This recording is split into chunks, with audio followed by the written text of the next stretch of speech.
je vous fais découvrir le cimetière Notre-Dame. C'est le plus grand cimetière catholique de Gatineau et de l'Outaouais, un véritable lieu d'histoire et de mémoire.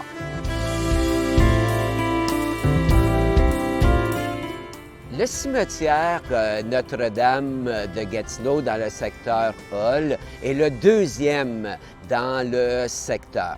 Le premier était dans le centre-ville de Hull, où est-ce qu'il est aujourd'hui l'hôtel Sheraton et l'ancien presbytère Notre-Dame de Grâce.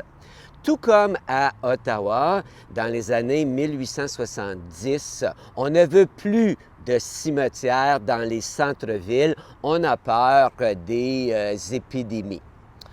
C'est comme ça que le cimetière Notre-Dame d'Ottawa, le cimetière Beechwood d'Ottawa et le cimetière Notre-Dame ont été créés. En 1872, le père Joseph-Henri Tabaret, le bâtisseur de l'Université d'Ottawa, va acheter au nom des Oblats une très grande propriété dans le secteur, en fait une grande propriété de 126 acres qui aujourd'hui serait en fait du casino jusqu'à la rivière des Outaouais. Il y a une petite partie aussi qui va être donnée par la famille de Andrew Leamy.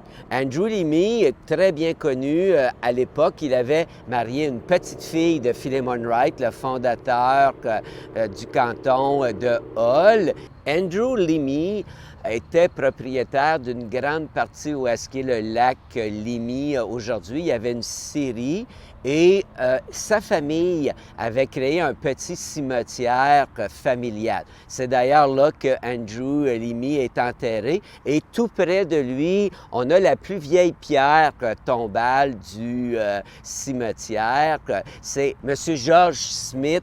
C'est très émouvant parce que c'est une petite pierre tombale. Il est décédé à l'âge de 20 ans. Il s'est noyé dans la rivière Rideau. Alors, ce grand terrain va être la propriété des pères Oblats, mais à partir de 1903, on va en vendre des parties. Alors, en 1903, les Oblats vont vendre à la Canada Ciment, là, qui est la grande carrière où est aujourd'hui le casino du lac Leamy. En 1939, on va en vendre une partie à la Commission du district fédéral, qui est aujourd'hui la Commission de la capitale nationale, pour établir ce qui est aujourd'hui le parc du lac Leamy. Et en 1970, on va vendre la partie ouest à Place Lausanne pour construire des logements.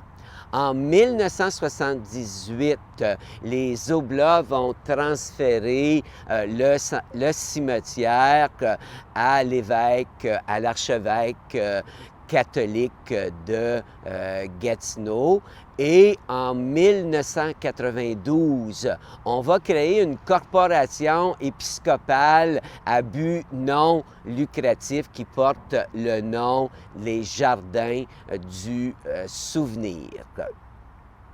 Ce qui est exceptionnel au cimetière Notre-Dame, c'est son ensemble à l'entrée sur le boulevard Fournier. D'abord, vous avez une magnifique arche patrimoniale qui a été inaugurée le 24 juin 1902. C'est une œuvre de l'architecte Charles Brodeur, qui est très connu dans la région. Il a fait plusieurs bâtiments religieux des deux côtés de la rivière des Outaouais. Et mon bâtiment préféré de lui, c'est le collège Saint-Alexandre.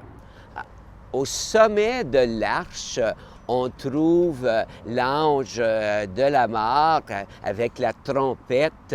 C'est une œuvre remarquable du sculpteur Arthur Vincent.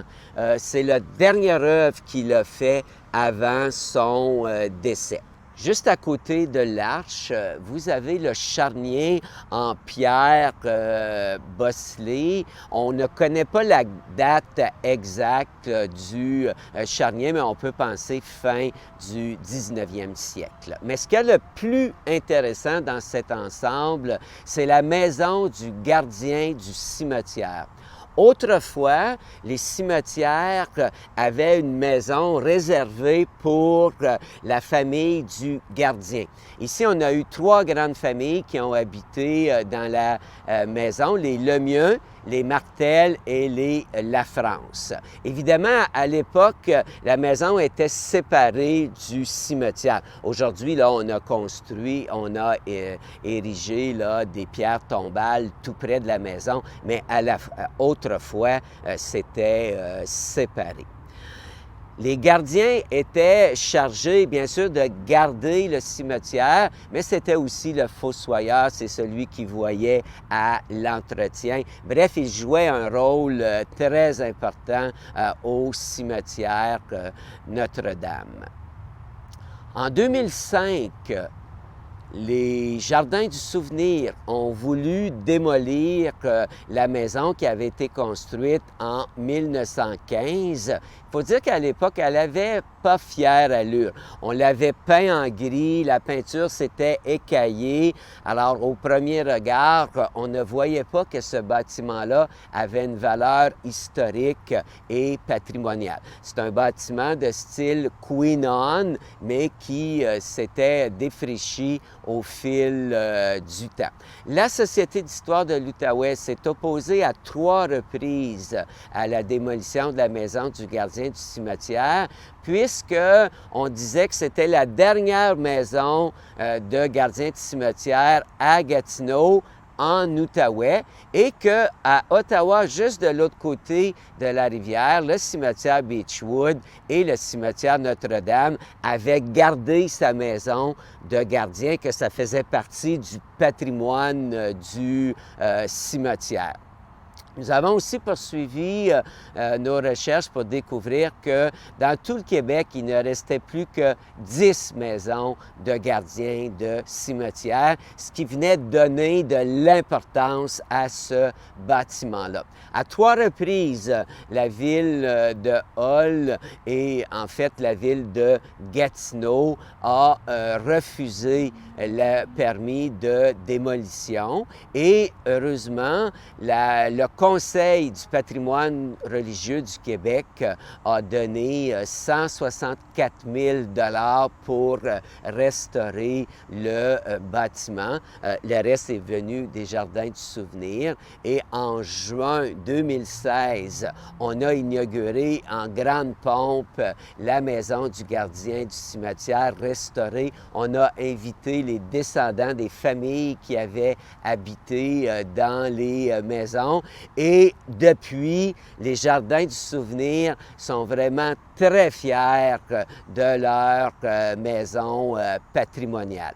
Cette maison-là est d'ailleurs dans le répertoire du patrimoine culturel du Québec et la maison et le cimetière ont été identifiés comme étant les coups de cœur du patrimoine gatinois.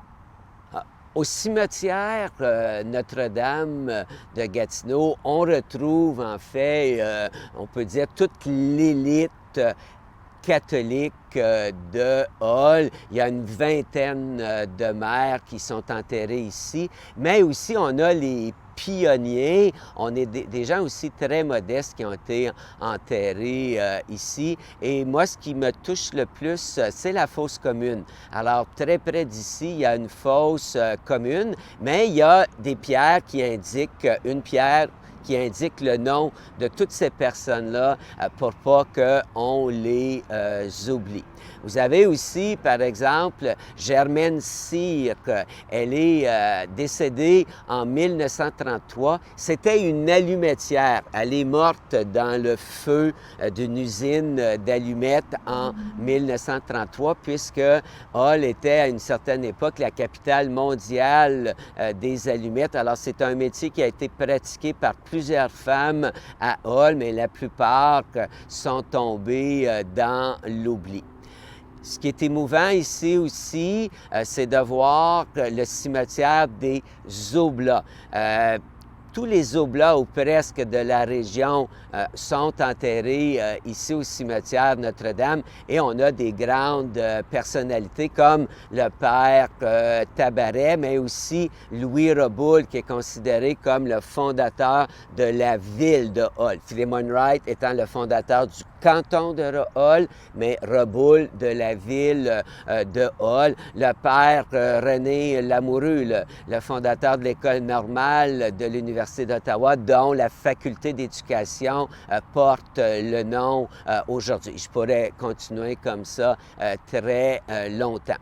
C'est aussi le cimetière d'une congrégation religieuse très importante pour l'Outaouais, les Servantes de Jésus-Marie. C'est la seule communauté religieuse qui a été fondée ici en Outaouais. Puis vous avez aussi sur le même terrain des Sœurs le cofondateur, le père Mangin. Parmi les grandes personnalités publiques, on peut nommer Alexandre Taché, qui était président de l'Assemblée législative du Québec pendant 10 ans. Des maires comme M. Stanislas Aubry, Alphonse Moussette, qui ont été des maires parfois à la réputation douteuse, mais on a aussi des maires très intègres comme Raymond Brunet, comme Joseph Bourque. On a aussi des femmes intéressantes ici. On a Jean Després, Madame Larocque. Jean Després était à l'époque une femme de théâtre aussi connue là, que Jeannette Bertrand aujourd'hui. On a Marie-Thérèse Archambault, diplômée de l'Université d'Ottawa, première femme à recevoir un doctorat en philosophie en Amérique du Nord. Une autre femme